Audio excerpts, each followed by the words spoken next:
like one of these marches at these Tommy Robinson marches, these 3 or 4 white men cornered this Sikh woman who was from this country but she's Sikh, and they've raped her, and they said to her, go back to your own country, all this, that and the other.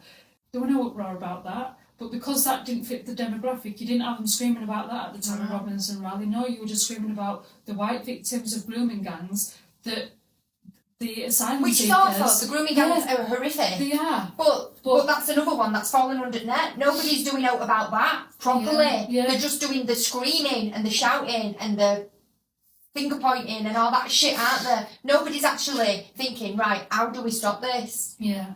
It just scares me that the world can sometimes look at other people like that and just make an assumption, especially having an Asian nephew.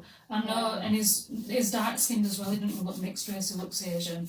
He is, but he's going to go into the world and is already going to be seen as a certain narrative that people have put on him, and he's not that person. And he's just a kid. He's just a kid, yeah. And he's a kid who's grown up in England, who's not had a great life, like you say. Yeah. And he's just a kid. And it don't matter whether he's brown, black or blue, does it? Yeah. He's just still a kid.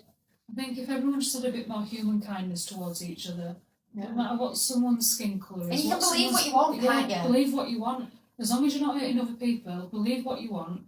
Love who you want to love. Love thy neighbour, love Allah, love whoever, I don't care. Just be kind. It don't cost anything to be kind. But going back to the flags, I love the Danish roundabout. That one my favourite, and I will be honest, I loved it. I loved it! It was just brilliant! And there's someone that's on my street who's got a flag up, and I think it's meant to be the Union Jack, but I'm pretty sure it's like the flag of Ghana or something. And she was driving up my street and she goes, well, someone got it wrong. You can't be racist correctly.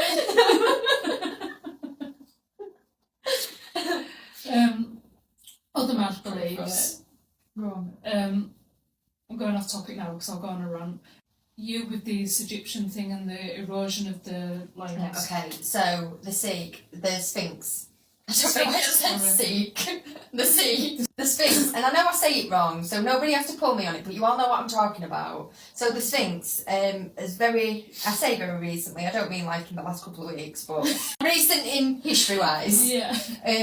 They've had a look at it, and the erosion on the Sphinx is water damage. But Egypt hasn't been green for thousands and thousands of years, and the damage means that it must have been in some form of rainforest, because we're not talking a spit, we're talking proper rain, and it's erosion damage, which will mean that the Sphinx have been there longer than the ancient Egypt that we perceive. Like the pyramids and all that. That we perceive as history. Yeah. They didn't build it because it were there when it were wet. Yeah. But the ancient Egypt weren't there when it were wet. Yeah. Yeah, so it's got to have been there a long, long time. And I don't believe that anything were built by the Egyptians. I don't. And I'm not taking it away from the Egyptians. And I think they've done a cracking job at jumping on it and turning it into a tourist thing. Do you know what I mean? Well, the Egyptians don't worry, it was slaves. No, but I'm saying they've done a great job, haven't they, of turning it into a thing that they've done and brought in all this revenue and whatever. But I stand by it, Rachel, and I know you think it's insane, but I truly, truly believe that it's us from the future. I do. And when we talk about aliens, I don't believe that it's a little green man in a spaceship. I don't. I believe it's us in one way or another, or some form, coming back and doing these things. Like there's the Sphinx. I was talking the other week about star children. So star children are just people, obviously children with the green adults, but a star child would be somebody who's done something amazing. So Elon Musk, Tesla, he found free energy and then he died. Shock. But these kind of people, I truly believe they've been placed here. Yeah. They've been placed here for a purpose, to create something. So Bill Gates, for example, he created a phone, I get that, but what did he create within that? He changed technology forever. Yeah. Like forever. Before an iPhone, and I know first iPhones weren't really, they were amazing back in time, but when you think about them now, they weren't cracked up to what we've got now. No. But he started the change in technology, and he created something that changed the way everybody lives. Yeah. How everybody lives, how everybody thinks, and how everybody gets on with the day to day. Like, straight up now, Your phone can do everything. You don't even have to The world is in think your now. hand. You don't even have to think. No, you don't. We've got AI. We don't even have to think for ourselves. We can put 3 or 4 words into one of these AI bots and they'll create whatever we want them to create. Yeah. We don't even have to think for ourselves. That's insane. That takes me on to like another thing. So Caitlin, who She's got this theory, theory, but it makes complete sense. So it says like in the 50s you had like the era of dance and stuff like that, and then in the 60s you had like punks and I don't know. No, you're right. So like the 50s were a little bit more dressed up. Yeah. Then we went into the 60s, which were more like your Woodstock, your hippies, that kind of thing. 70s were free love and all that. Free love. Yeah. Your punks are like kind of in the middle because your hippies and your punks kind of went up against each other. Yeah. But they went into the 70s, and then you got like your soft metal, so like your Stevie, your dark clothing, your lace, your leather, all that kind of stuff came in. And then we went into 80s, which were all colour and vibe. It was all about vibe, wasn't it? 80s. Yeah, it and then 90s was like pop and R&B made a big... that will probably... You might have emos and moshers and... Yeah. You know, like... Your different communities started to spray out from 90s, didn't they? Yeah. But then what? And then what?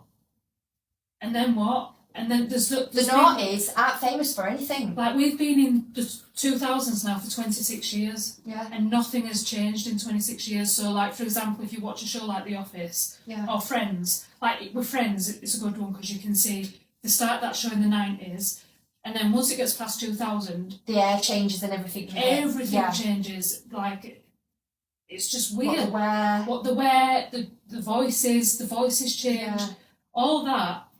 And we've not evolved any further. The only thing that we've evolved in is our pinky finger. If you all look at your finger, has got a divot in it because of how we hold our phones. It's true. So we haven't evolved any further apart from we've now got a cushion. Yeah, we've started actually evolving for the iPhone. She wishes I didn't have that finger because I'll often be on call to her and she'll go, Rachel, you've got your finger over mine. And she's like, I'm going, I can't hear you. That's 25% of our conversations. But yeah, we've not got a thing now, so yeah, we have people that... It's technology that's took over now, isn't it? That's it, but from there, there's nothing else. There's not an item of clothing that you could say, oh my god, that's from 2002. But you could say, like, the...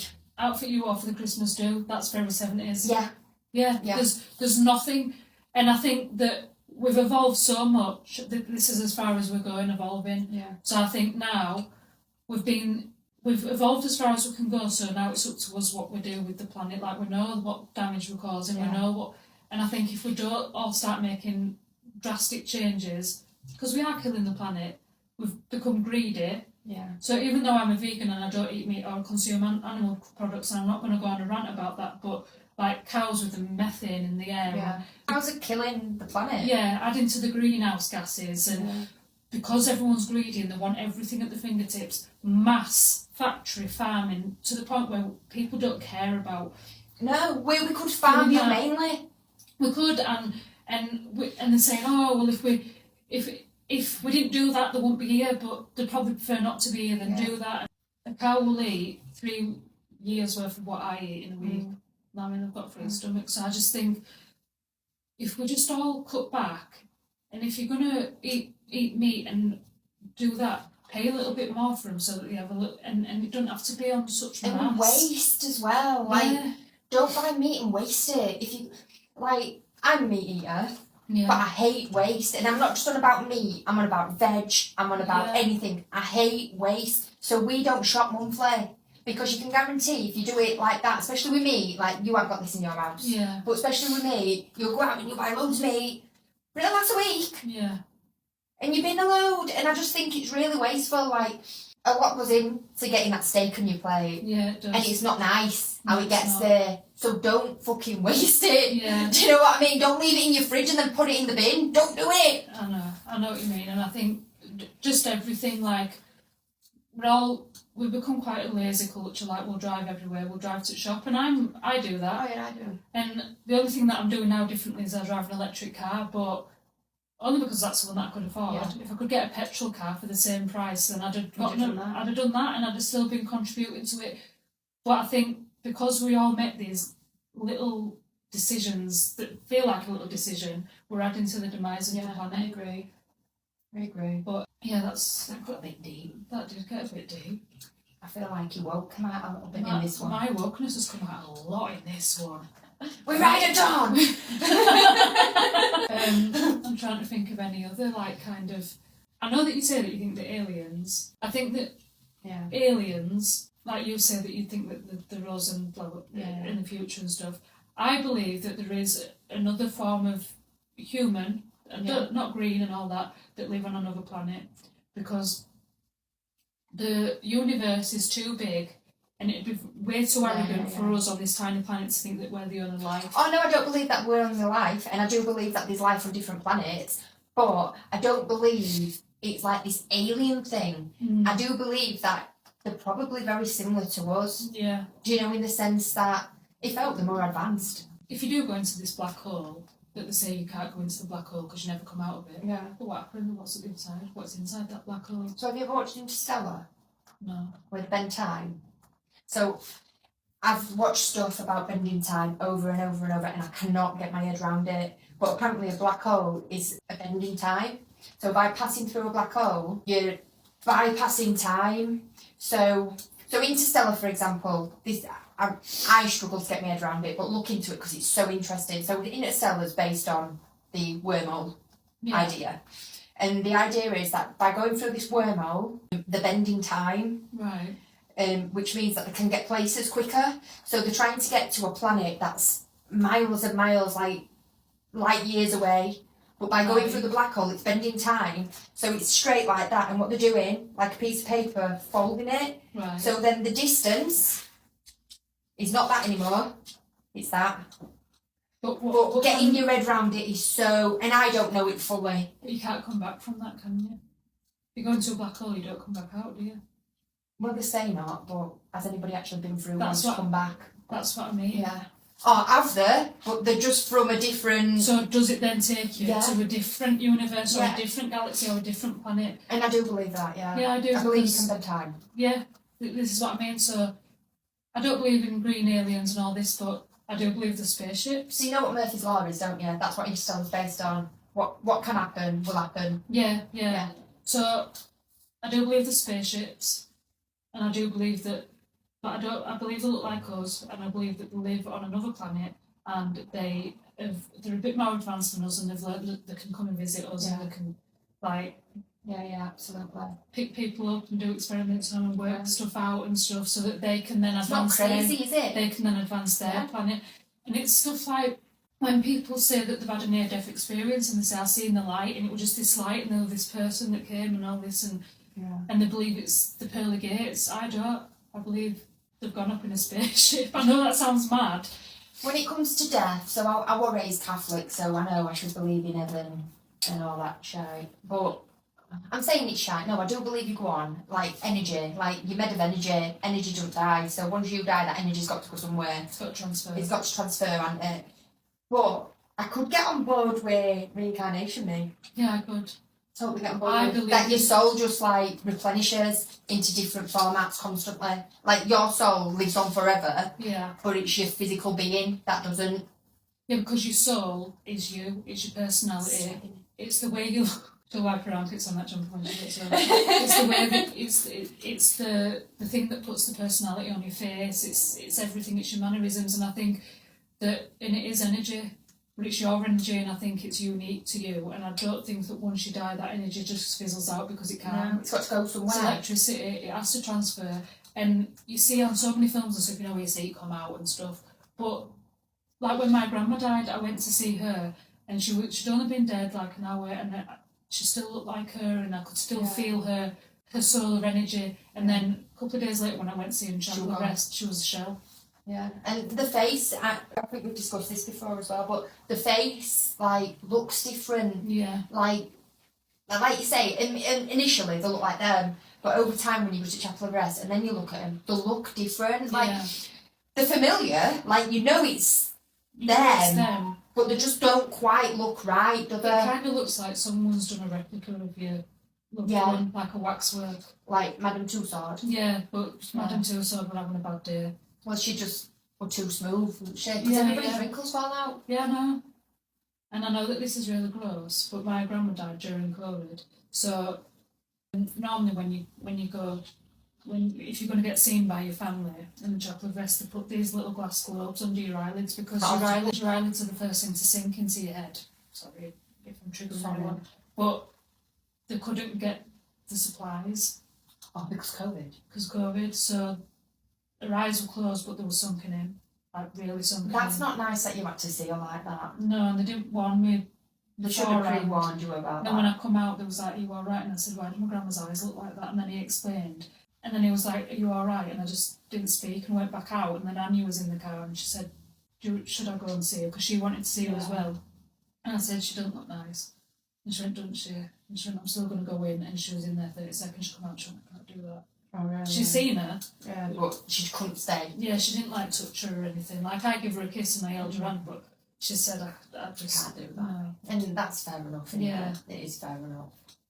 But I think the reason that I told her to go in there is because on the day my grandma died, I went into the hospice and her mouth were open and she didn't have her teeth in and stuff and she didn't look nice. Yeah. And I thought my grandma won't want me to, get people to see her like that. So when I got back in the car, Anya and her mum went, "Oh, can we go in and see her?" And I went, "No, I just want to go home." I didn't want to speak. Yeah. Then I said, "You can go and see her in the chocolate vest if you want." I said, "But I'll go in first and let you know what she looks like." And I said, "No." And you wanted to... She wanted to say goodbye still, didn't she, to me? Yeah. Which is fair enough. But yeah, it's mad, isn't it? Like, planets and universes and how... It's interesting, isn't it, though? It's, like, super interesting. And how this planet is all about the rat race. How much money can you make? How successful can you get? How big of an house can you get? Like... Whereas me and Tony, we're not really bothered about that. We'd just like to be comfortable and do this for a full-time thing. Yeah, I'm not even bothered about being rich. Like, my dream, and it's not, like, no new to anybody, I'd just love a caravan on a bit of land. And we all know this, don't we? I feel like you'd have a Shetland pony as well. I'd have a goat, I'd have a llama. But I just want a little bit of land with a little fence around it and a little static, and I'll be sound without me. I would be absolutely sound. It'd be a nightmare doing our podcast from there, though, wouldn't it? Well, if I've got a bit of land, we'll just build one. Yeah, I need to build one. Yeah, this that we're filming is a big shout out to Wanya. She built this in the summer as our, like, behind me there's a projector screen and there's a sofa behind there, and it was just like a little chill. And we hijacked it as a studio.